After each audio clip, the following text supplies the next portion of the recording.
نحمده ونصلي على رسوله الکریم، اما بعد۔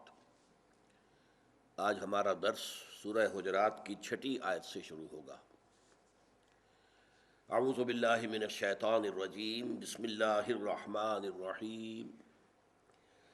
یا ایھا الذین آمنوا ان جاءکم فاسق بنبأ فتبینوا ان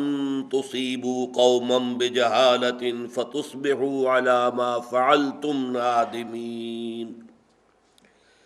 وَاعْلَمُوا أَنَّ فِيكُمْ رَسُولَ اللَّهِ لَوْ يُطِيعُكُمْ فِي كَثِيرٍ مِّنَ الْأَمْرِ لَعَنِتُّمْ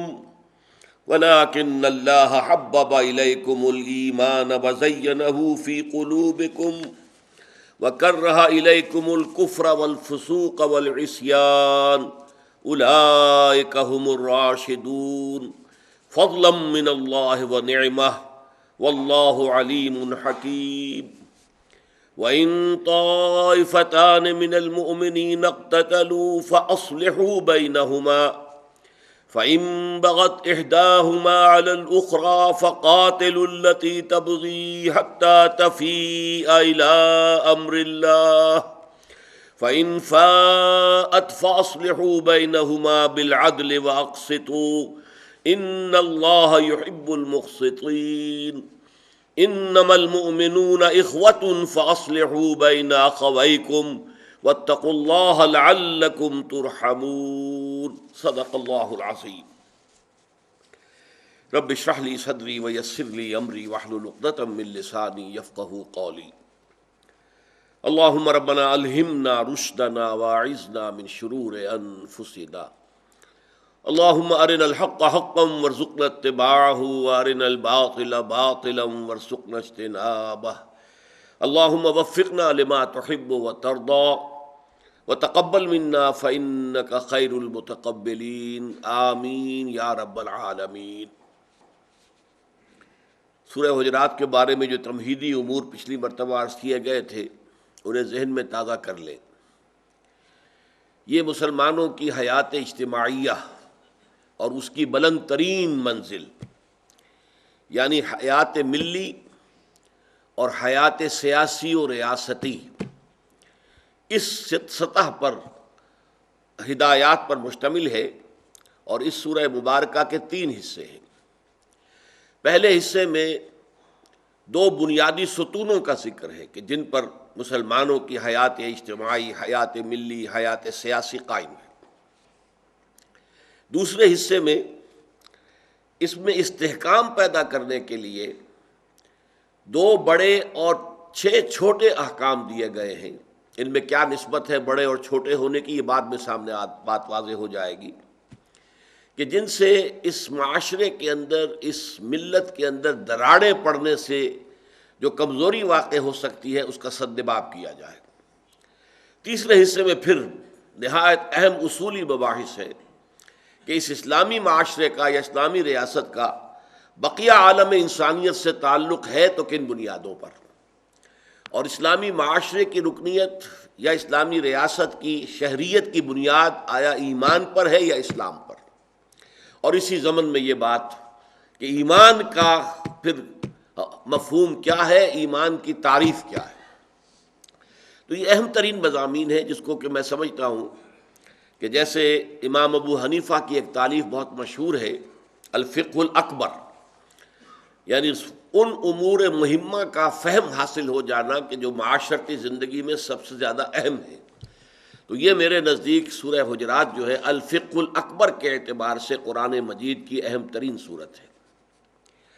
پہلا حصہ ہم تقریباً پڑھ چکے ہیں، اگرچہ قرآن مجید کے عام اسلوب کے مطابق اگر کوئی بات بہت اہم ہو اور وہ ایک دفعہ ختم بھی ہو جائے گفتگو اس پر، لیکن پھر اس کو مزید ایمفیسائز کرنے کے لیے دوبارہ بھی لایا جاتا ہے اضافی شد و مد کے ساتھ۔ چنانچہ آج ہم دیکھیں گے کہ ان 2 باتوں میں سے ایک بات جو ہے آج کے درس میں بھی ریپیٹ ہوگی۔ وہ 2 باتیں کیا تھیں؟ ایک تو اسلامی معاشرے کا، اسلامی حیات اجتماعیہ کا، اسلامی ریاست کا قانونی اور دستوری ڈھانچہ ہے اور خاکہ ہے۔ وہ ایک بنیاد پر قائم ہے، ایک ستون پر، یا ایھا الذین آمنوا لا تقدموا بین یدی اللہ ورسولہ، اہل ایمان اللہ اور اس کے رسول سے آگے مت بڑھو، جو حکم آیا بس اس کے مطابق، اس کے اندر اندر، جن چیزوں کی حرمت کا کوئی حکم نہیں آیا ہے وہ مباح ہے، وہ استعمال کر سکتے ہو، جہاں ایک شے کے حرام ہونے کا حکم آ گیا بس وہاں سے آگے قدم نہیں ہونا چاہیے۔ ولا تقربوا، اللہ تعالیٰ کے حدود کے قریب بھی نہ پھٹکو، ولا تعتدوها، اس سے آگے مت بڑھو۔ تو یہ تو ایک آیت کے اندر وہ دستوری خاکہ بیان کر دیا گیا، جس کے لیے میں نے آپ سے عرض کیا کہ ہمارے دستور میں بھی موجود ہے، پاکستان کے دستور میں، اگرچہ وہ مؤثر نہیں ہے، وہ ایک چور دروازے کی وجہ سے غیر مؤثر ہو گیا ہے، ورنہ اس آیت کا پورا مفہوم جو ہے، جو ہماری دستور کے اندر دفعہ 227 ہے، اس میں موجود ہے۔ No legislation can be done here repugnant to the Quran and the Sunnah۔ یہی اصل اصول ہے۔ اللہ سے آگے مت بڑھو یعنی قرآن سے آگے مت بڑھو، رسول سے آگے مت بڑھو یعنی سنت سے آگے مت بڑھو۔ اللہ کا رسول، اللہ کی کتاب، ان دونوں کے احکام سے ایک دائرہ بن جاتا ہے، اس دائرے کے اندر تم آزاد ہو۔ یہ امرکم ہے، اور امرہم شورا بینہم، آپس میں مشورے سے طے کر سکتے ہو۔ مباحات کے مابین آپ چوز کر سکتے ہیں by counting of votes also, ٹھیک ہے، اگر زیادہ لوگ اس طرف ہیں اور یہ بھی مباح ہے تو کوئی حرج نہیں، ہم اس کو اختیار کر لیتے ہیں۔ دوسری طرف جو لوگ کہہ رہے ہیں وہ بھی مباح ہے لیکن اس کے جو ایڈوکیٹس ہیں وہ کم ہیں، تو کوئی بات نہیں، جو زیادہ جو اکثریت والی بات ہے اس کو قبول کر لیتے ہیں۔ لیکن اسلام میں اس اکثریت کا تصور نہیں ہے کہ چاہے وہ 100% اکثریت ہو، اللہ اور اس کے رسول کے کسی حکم میں تبدیلی نہیں آ سکتی، وہ جوں کا تو رہے گا۔ لا تقدموا بین یدی اللہ ورسولہ۔ دوسری بنیادی چیز میں نے آپ سے کہا تھا وہ جذباتی ہے، یہ ہے قانونی، اللہ اور اس کے رسول کے دائرے کے اندر اندر رہنا۔ جذباتی کیا ہے؟ ایک مرکزی شخصیت جس کی محبت، جس کی عقیدت اور جس کا احترام، جس کا ادب پورے معاشرے میں موجود ہو، یہ گویا کہ اس مرکز، دائرے کے مرکز کی حیثیت رکھتی ہے وہ مرکزی شخصیت۔ اب ظاہر بات ہے کہ ایک دائرے کے اندر جو جتنا مرکز سے قریب تر ہوگا اتنا ہی آپس میں بھی قریب تر ہو جائے گا۔ یہ مرکزی شخصیت ہے محمد الرسول اللہ صلی اللہ علیہ وسلم کی۔ آپ کا ادب، آپ کا احترام، آپ سے سچی محبت، آپ کی عقیدت، آپ کا اتباع، یہ گویا کہ جذباتی طور پر ہمارے اندر رچ بس جانا چاہیے۔ یہ ہماری ثقافت کی بنیاد ہے، یہ ہماری تہذیب کی بنیاد ہے۔ میں نے پچھلی مرتبہ بھی آپ کو شعر سنایا تھا کہ یہ زائرین حریم مغرب ہزار رہبر بنے ہمارے، ہمیں بھلا ان سے واسطہ کیا جو تجھ سے نہ آشنا رہے۔ اگر محمد سے دوری ہے صلی اللہ علیہ وسلم تو ایک وقت میں کوئی بہت ہی بڑا لیڈر ہو، کوئی فریڈم فائٹر مسلمانوں میں ابھر آئے، ٹھیک ہے،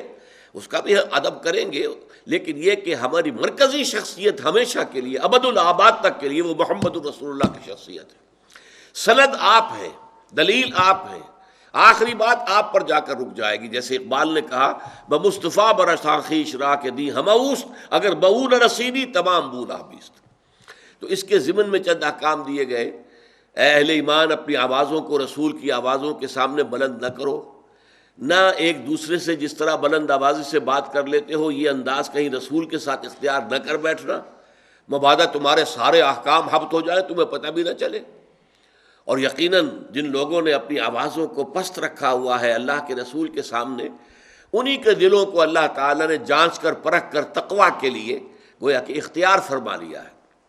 اور پھر ایک خاص جو وہاں پر بدوؤں کی طرف سے جو ان گڑھ قسم کے لوگ تھے، اکھڑ قسم کے لوگ، بدو، وہ آتے تھے، جس وقت بھی آ گئے وہ چاہتے تھے کہ حضور سے ہماری ملاقات فوراً ہونی چاہیے، تو جا کے آوازیں دینی شروع کر دیتے تھے حجروں کے باہر سے، یا محمد اخرج علینا۔ یہ بے ادبی بھی تھی اور ویسے بھی عام تہذیب کے خلاف ہے۔ آپ اگر کسی سے وقت لے کر کہیں گئے ہیں تب تو آپ کا حق ہے کہ وہ آپ کو ریسیو کرے اور آپ سے بات کرے، اور اگر آپ ایسے ہی چلے گئے بغیر وقت لیے ہوئے تو یہ آپ کا حق نہیں ہے، یہ پھر اس شخص کا حق ہے، اگر وہ سمجھتا ہے اس کے لیے کمفرٹیبل ہے اور آسان ہے کہ آپ کو ریسیو کریں، آپ سے بات کریں تو ٹھیک ہے، ورنہ نہیں۔ تو اور خاص طور پر محمد رسول اللہ کا معاملہ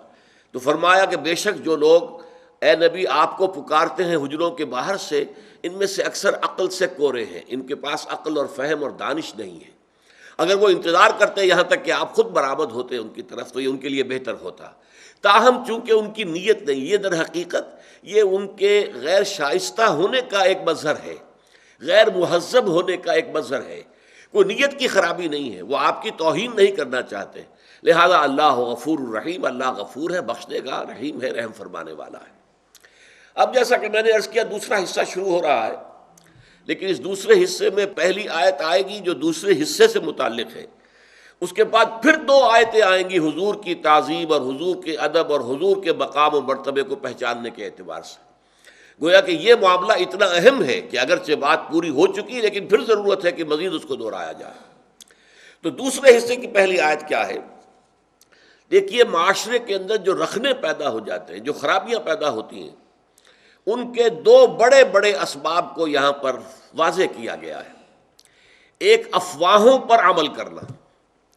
افواہ پھیل گئی، بغیر اس کی تحقیق کیے کوئی اقدام کر دیا، کسی نے آ کر اڑا دیا کہ فلاں قبیلہ جو ہے اس کا لشکر آ رہا ہے حملے کے لیے۔ اب یہاں سے جو پہلے سے لوگ تیار ہو کر گئے اور وہ ابھی اپنے گھروں ہی میں تھے کہ ان پر جا کر پڑ گئے، اور ان کے اوپر جو ہے چونکہ وہ خبر تھی کہ وہ تیاریاں کر رہے ہیں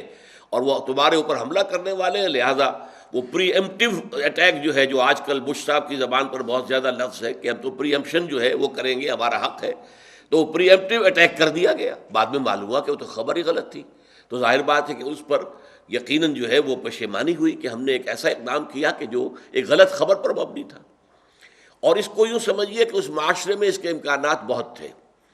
جو لوگ ایمان لے آئے تھے اور جن میں ابھی ایمان پورے طور پر راسخ نہیں ہوا تھا،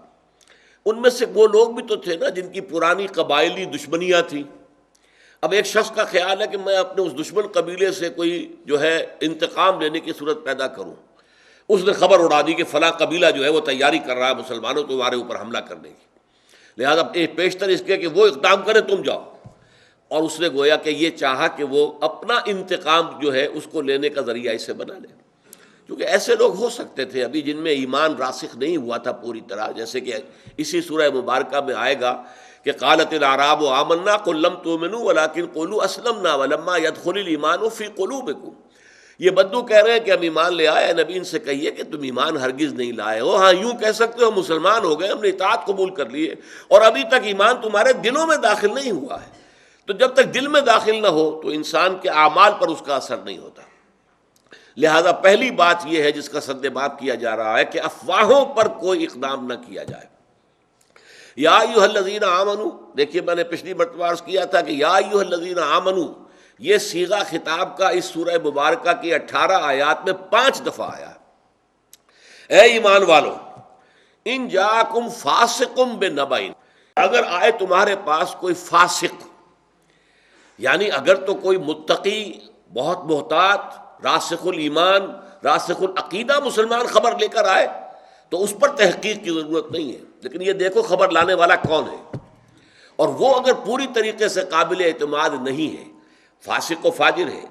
پوری طرح ابھی ایمان اس کے دل میں داخل نہیں ہوا ہے جو اس کے اعمال سے ظاہر ہو جاتا ہے۔ ان جاءکم فاسق بنبأ، اگر ابو بکر صدیق کو خبر لائیں گے تو اس پر کوئی تحقیق نہیں کی جائے گی، اس لیے کہ وہ تو الصدیق ہے، ان کے بارے میں کسی جھوٹ کا، کسی غلط بیانی کا کوئی امکان ہی نہیں۔ لیکن ان جاءکم فاسق بنبأ، اگر آئے تمہارے پاس کوئی فاسق کوئی بڑی خبر لے کر، نبا کہتے ہیں بڑی خبر کو، اہم خبر، فتبینوا، تو تحقیق کر لیا کرو، چھان بین کر لیا کرو، تفتیش کر لیا کرو، ان تصیبوا قوما، مبادا تم جا پڑو کسی قوم پر، کسی قبیلے پر، کسی لوگوں کے اوپر جا کر حملہ کر دو، حملہ آور ہو جاؤ، بے جہالت، لا علمی میں، تمہیں صحیح بات معلوم نہیں تھی، تمہیں غلط فہمی کے اندر مبتلا کر دیا گیا، ایک جھوٹی خبر کے اوپر تم نے اقدام کر دیا، فتصبحوا علی ما فعلتم نادمین، اور پھر جو کچھ تم نے کیا ہے اس پر تمہیں پچھتانا پڑے کہ ہم نے کیا کیا، بڑی غلطی ہوئی ہم سے، ہم نے حملہ کر دیا جبکہ ادھر سے کوئی اس طرح کی اسکیم نہیں تھی، بعد میں تحقیق سے معلوم ہوا کوئی ارادہ نہیں تھا، اور ہم نے یک طرفہ قدم اٹھا دیا، تو کتنی ندامت ہوگی۔ اگر چند لوگ بھی اس میں مارے گئے تو یہ خون ناحق جو ہے قتل ناحق کی شکل بن جائے گی، لہذا پوری طرح تحقیق کر کے اقدام کیا کرو۔ ہاں اس میں جیسا کہ 2 الفاظ ہیں، میں نے آپ کو بتایا، ایک فاسق، یعنی اگر مومن صادق ہے، پوری طریقے سے ایک انسان ہے جس کا پورا ماضی سامنے ہے، اس کا پوری شخصیت جو ہے ہمیں معلوم ہے کہ وہ محتاط آدمی ہے، متقی آدمی ہے، خدا ترس آدمی ہے، اس کی زندگی کے اندر ایمان کے مظاہر موجود ہیں، لہذا اس کی بات ہے تو پھر اس میں تحقیق کی ضرورت نہیں ہے۔ جیسے کہ آپ کو معلوم ہے کہ حضور کے انتقال کے بعد جو جھگڑا شروع ہو گیا تھا کہ انصار مدعی تھے کہ خلافت ہمیں ملنی چاہیے، ہماری وجہ سے اسلام کو غلبہ ہوا، یہ قریش جو تھے، یہ جو آئے تھے، یہ تو بھاگے ہوئے آئے تھے اور وہاں سے مکے سے ان کو نکلنا پڑا تھا، ہم نے مدد کی تھی تو اس سے اسلام کا جھنڈا بلند ہوا۔ اب یہ صورتحال کس قدر آپ سمجھیے کہ سینسٹیو ایشو تھا، کس قدر سینسٹیو ایشو تھا، لیکن یہ ہے کہ ایک حدیث صرف بیان کی ہے حضرت ابو بکر صدیق نے ثقیفہ بنی سعدہ میں آ کر کہ حضور نے فرمایا ہے الائمۃ من قریش، امام قریش میں سے ہوں گے، بس بات ختم۔ کسی نے یہ بھی نہیں پوچھا کہ اے ابو بکر آپ جو کہہ رہے ہیں کوئی اور گواہ ہے آپ کا، یہ حدیث آپ کہہ رہے ہیں تو کوئی اور بھی ہے جس نے یہ حدیث سنی ہو، کچھ نے نہیں پوچھا، کیونکہ کہنے والا کون تھا؟ ابو بکر صدیق تھا رضی اللہ تعالی عنہ، جس کی شخصیت ہر شک و شبہ سے بالاتر تھی۔ تو اگر تو معاملہ ایسا ہے تو ٹھیک ہے، لیکن اگر یہ کہ کوئی شخص جو ہے مشتبہ قسم کا آدمی ہے، اس کی سیرت و کردار پوری طرح قابل اعتماد نہیں ہے اور وہ بہت بڑی خبر لے کر آ گیا ہے تو اس پر اقدام نہ ہو۔ اور پھر اس میں بھی نبا ان کا لفظ ہے، بڑا چھوٹی موٹی کوئی بات کسی نے بیان کی ہے چلیے کوئی بات نہیں، لیکن ایسی بڑی خبر فلاں قبیلے والے تم پر حملے کی تیاریاں کر رہے ہیں تو اس میں تحقیق کے بغیر کوئی اقدام کرنا درست نہیں ہے۔ اس میں یہاں تک فرمایا، حضور کی ایک حدیث بڑی پیاری ہے، کفا بالمرء کذبا ان یحدث بکل ما سمع، کسی شخص کے جھوٹے ہونے کے لیے یہ کافی ہے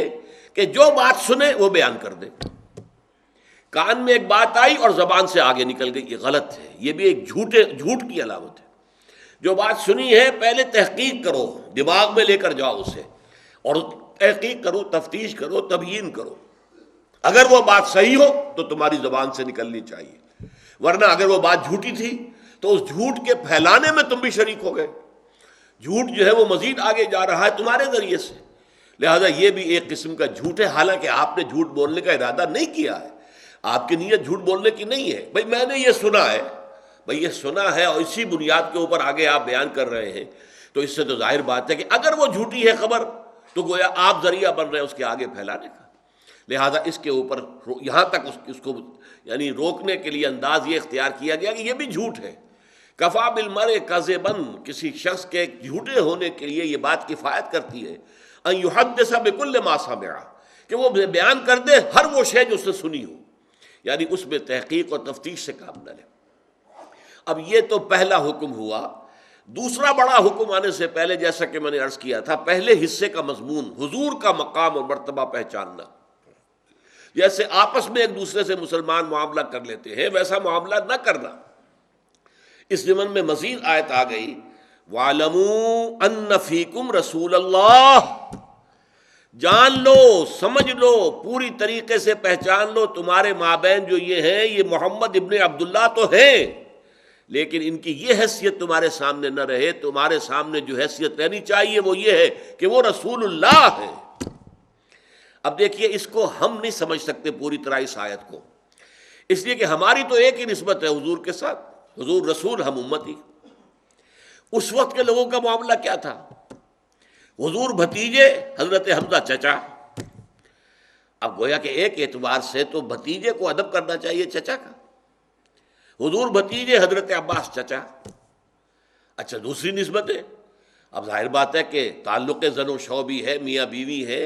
حضور شوہر ہیں، حضرت عائشہ جو ہے آپ کی اہلیہ ہے، زوجہ محترمہ ہے۔ اب جو بے تکلفی ہوتی ہے زوجین کے مابین، اس میں ہو سکتا ہے کہ کہیں حد ادب سے تجاوز ہو جائے، تو اے عائشہ سمجھ لو یہ تمہارے شوہر تو ہیں ٹھیک ہے، لیکن یہ اللہ کے رسول ہیں، لہذا ہر وقت تمہارے سامنے یہ بات رہنی چاہیے کہ تمہارا وہی رویہ رہے محبت کے ساتھ کہ جو رسول اللہ کے ساتھ ہے۔ یہ بھول جاؤ کہ یہ تمہارے شوہر ہیں، ٹھیک ہے شوہر ہے، شوہر ہونے کے اعتبار سے جو بھی تعلق ہے وہ اپنی جگہ ہے، لیکن یہ ہے کہ ان کے ادب میں کوئی کمی نہ آ جائے، ان کے احترام میں کوئی کمی نہ آ جائے، کوئی بے تکلفی جو ہے وہ حد سے تجاوز نہ کر جائے، وہ کہیں گستاخی کے حد میں داخل نہ ہو جائے۔ اس لیے یوں سمجھیے کہ اس آیت کو اصل میں وہ سمجھ سکتے تھے کہ جن کی نسبتیں مختلف تھیں، حضرت علی چچا زاد بھائی بھی ہے، داماد بھی ہے، تو یہ مختلف جو نسبتیں تھیں، مختلف جو رشتے تھے اور تعلقات تھے۔ اب ظاہر بات ہے محمد ابن عبداللہ ابن عبد المطلب یہ ظاہر بات ہے کہ ہاشمی خاندان کے چشم و چراغ تھے، اس اعتبار سے نہ معلوم کن کن کے ساتھ کیا کیا رشتے آپ کے تھے، کئی کئی اکیرے دوہرے تہرے رشتے، حضرت حمزہ کے ساتھ تین تین رشتے تھے، چچا اور بھتیجے کا بھی تھا، خالہ زاد بھائی کا بھی تھا، دودھ شریک بھائی کا بھی تھا، اور پھر بچپن سے ساتھ کھیلے ہوئے ہمجولی، ان میں جو بے تکلفی ہوتی ہے۔ اس حوالے سے یہ بات تمہارے سامنے نہ رہے، وَاعْلَمُوا أَنَّ فِيكُمْ رَسُولَ اللَّهِ، تمہارے مابین یہ اللہ کے رسول ہیں، لَوْ يُطِيعُكُمْ فِي كَثِيرٍ مِّنَ الْأَمْرِ لَعَنِتُّمْ، اگر وہ تمہاری بات مانیں، اطاعت کریں اکثر معاملات میں، تو تم مشکل میں پڑ جاؤ گے۔ دیکھیے یہ بھی انسانی فطرت کا ایک تقاضا ہے، ہر صاحب الرائے شخص یہ سمجھتا ہے میری رائے پر عمل ہونا چاہیے، وہ دیانتاً یہ سمجھتا ہے کہ میری رائے صحیح ہے، بہتر ہے، یہ حالات سے زیادہ مطابقت رکھنے والی ہے، اس میں مصلحت کے پہلو زیادہ ہیں۔ تو گویا کہ پھر اصرار کرنا، حضور کے سامنے بات کرتے ہوئے اپنی بات پر اصرار کرنا، چاہنا کہ حضور آپ کی بات مان لیں، یہ بھی اصل میں سوء ادب ہے محمد الرسول اللہ صلی اللہ علیہ وسلم کی شان میں۔ بجائے اپنی رائے آپ پر ٹھوسنے کے، اور بجائے اس کے کہ آپ یہ چاہیں کہ حضور آپ کی بات مانیں، آپ کو یہ دیکھنا چاہیے کہ حضور کا منشا کیا ہے، حضور کیا چاہتے ہیں، حضور اپنے طور پر آپ کا فیصلہ کیا ہے۔ چنانچہ اس کا واقعہ ہوا ہے، غزوہ احد کے موقع پر کیا ہوا تھا؟ حضور کی اپنی منشا یہ تھی کہ مدینے کے اندر محصور ہو کر دفاع کیا جائے، لیکن یہ کہ جب آپ نے مشورہ کیا مسلمانوں سے تو بہت سے لوگ تھے کہ جنہوں نے کہا نہیں جی اب تو کھلے میدان میں جا کے جنگ کریں گے۔ اچھا، ان میں وہ لوگ بھی تھے جو بدر میں نہیں گئے تھے، بدر میں اعلان جنگ کے ساتھ تو کوئی معاملہ تھا ہی نہیں، مدینے سے جب روانہ ہوئے تو خیال تھا ہی نہیں کہ جنگ ہونی ہے، وہ تو خیال یہ تھا کہ وہ جو قافلہ گیا تھا شام کی طرف واپس آ رہا ہے ابو سفیان کی سرکردگی میں، اس پر حملہ کرنا ہے، لہذا وہ کوئی نفیر عام نہیں تھی، کوئی یہ نہیں تھا کہ چلو سب چلو، بلکہ جتنے لوگ بھی تھے وہ ساتھ ہو رہی ہیں، لوگوں نے اپنے ہتھیار بھی ساتھ نہیں لیے تھے۔ تو بدر میں جانے سے بہت سے لوگ رہ گئے، پھر یہ کہ بہت سے لوگ وہ تھے جو بدر کے بعد ایمان لائے تھے۔ اب وہ جو جوشیلا پن ہوتا ہے کہ جی ہمیں تو شہادت ہے مطلوب و مقصود مومن، نہ مال غنیمت نہ کشور کشائی، ہمیں فتح شکست سے کیا تعلق ہے، ہمیں تو شہادت چاہیے۔ حضور ہم بزدلوں کی طرح بیٹھ کر گھروں کے اندر دبک کر یا دیواروں کے پیچھے سے دفاع کریں؟ نہیں، ہم کھلے میدان میں جائیں گے، لڑیں گے، اور اگر شہادت ملتی ہے تو ہم خوش آمدید کہیں گے، اسے ویلکم کہیں گے۔ تو حضور نے جب جوش و خروش دیکھا اپنے نوجوان ساتھیوں کا خاص طور پر، تو آپ نے فیصلہ کر دیا ٹھیک ہے باہر چلیں گے، جنگ ہوگی۔ پھر آپ جب اپنے حجرے میں گئے تو آپ وہاں سے ہتھیار لگا کر زرہ پہن کر برآمد ہوئے۔ اس پر لوگوں نے ٹھٹک گئے کہ واقعی کو مسئلہ زیادہ ٹیڑھا ہونے والا ہے، حضور کو اللہ کی طرف سے وحی کے ذریعے سے معلوم ہوگا کہ اس کے کیا نتائج نکلنے والے ہیں، لیکن جو نتیجہ نکلا وہ آپ کو معلوم ہے۔ اس اعتبار سے چونکہ اس پر اتفاق ہے، یہ سوء اتفاق کہیے اس کو، ہم حسن اتفاق تو نہیں کہیں گے، کہ اس موقع پر عبداللہ ابن ابی جو رئیس المنافقین تھا اس کی رائے بھی یہی تھی جو حضور کی تھی۔ اچھا، وہ بزدلی کی وجہ سے کہہ رہا تھا، حضور صلی اللہ علیہ وسلم کسی حکمت عملی کے تحت کہہ رہے تھے، لیکن اتفاق سے رائے مل گئی تھی۔ اس حوالے سے پھر 300 آدمی لے کر عبداللہ ابن ابی واپس آ گیا،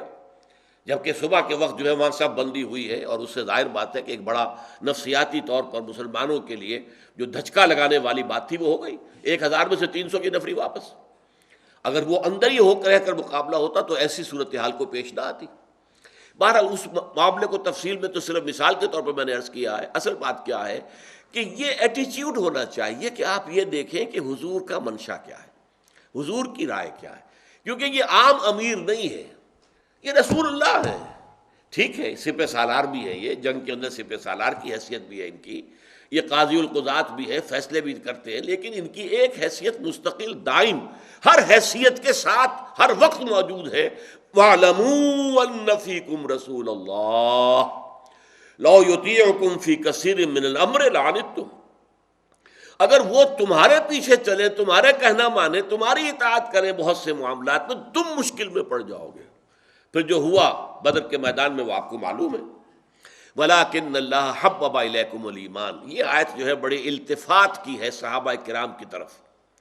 بہت ہی اللہ تعالیٰ اپنائیت کے ساتھ اور بہت ہی شفقت اور محبت کے ساتھ صحابہ کرام کو خطاب کر رہے ہیں۔ دیکھو محمد کے ساتھی ہو،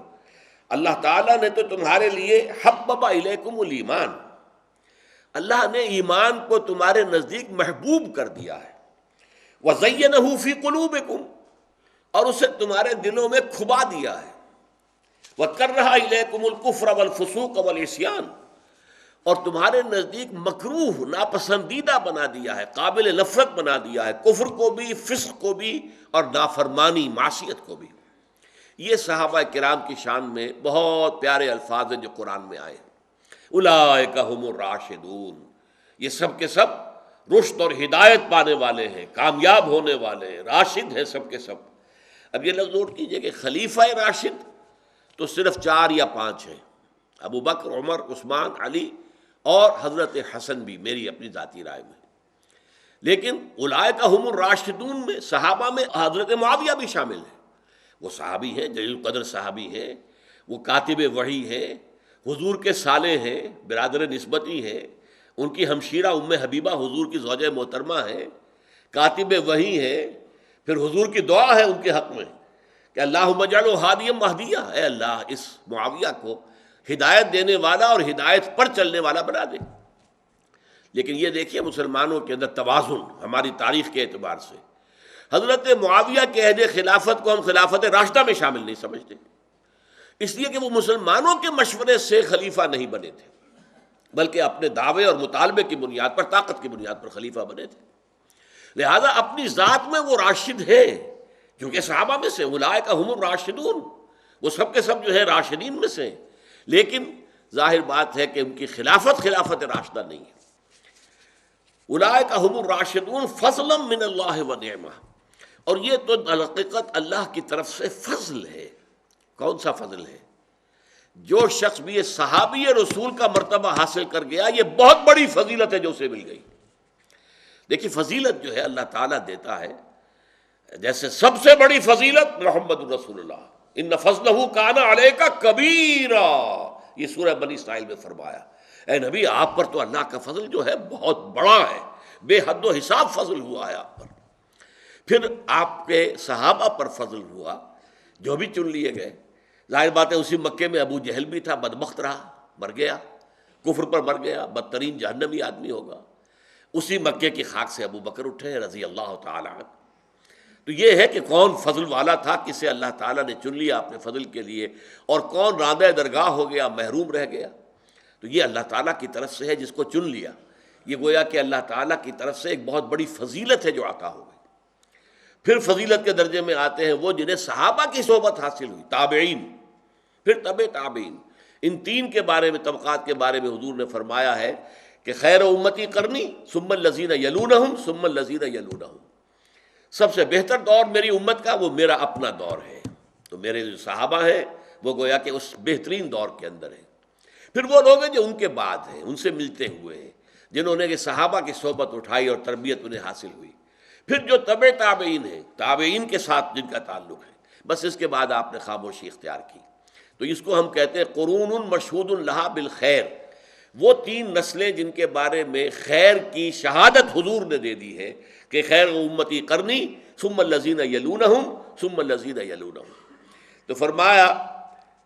اولئک ھم الراشدون فضلا من اللہ ونعمہ، یہ اللہ تعالیٰ کی طرف سے فضل بھی ہے اور اللہ تعالیٰ کی طرف سے نعمت ہے، انعام ہے بہت بڑا کہ اس نے تمہیں چن لیا ہے محمد کی صحابیت کے لیے، اور اپنے بندے اپنے رسول صلی اللہ علیہ وسلم کے صحابہ بنا دیا ہے۔ واللہ علیم الحکیم، اور یقیناً اللہ تعالیٰ سب کچھ جاننے والا ہے، کمال حکمت والا، علیم بھی ہے، حکیم بھی ہے۔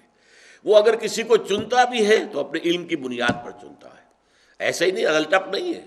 بلکہ وہ اپنے علم کی بنیاد پر پسند کرتا ہے۔ اللہ یجتبی الیہ من یشاء ویہدی الیہ من ینیب، اللہ تعالیٰ جس کو چاہتا ہے اپنی طرف کھینچ لیتا ہے، اور جو شخص اس کی طرف آنا چاہتا ہے اسے تو لازماً ہدایت دیتا ہے۔ جو جس کی نیت ہے، جس کے اندر طلب ہے ہدایت کی، اللہ کا وعدہ ہے والذین جاہدوا فینا لنہدینہم سبلنا، لیکن یہ کہ بعض اوقات اللہ تعالیٰ کسی کو خود چن لیتا ہے۔ حضرت عمر تو نکلے تھے قتل کرنے کے لیے حضور کو، اللہ نے راستے ہی میں سے بلا لیا، اور ایک ایسا انقلاب ان کی زندگی میں آ گیا کہ وہی تلوار جو لے کر نکلے تھے کہ اس سے میں آج محمد کو قتل کر دوں گا، اسی تلوار کو غلاموں کی طرح اپنی گردن میں حمائل کر کے آ گئے، حضور کی خدمت میں غلام بن گئے۔ تو تو یہ اللہ کا فیصلہ ہے، فضلا من اللہ و نعمہ، اور اللہ کی طرف سے فضل و نعمت جو ہے وہ اس کے علم اور حکمت کی بنیاد پر عطا کیے جاتے ہیں۔ بارک اللہ لی و لکم فی القرآن العظیم و نفعنی و ایاکم بالآیات والذکر الحکیم۔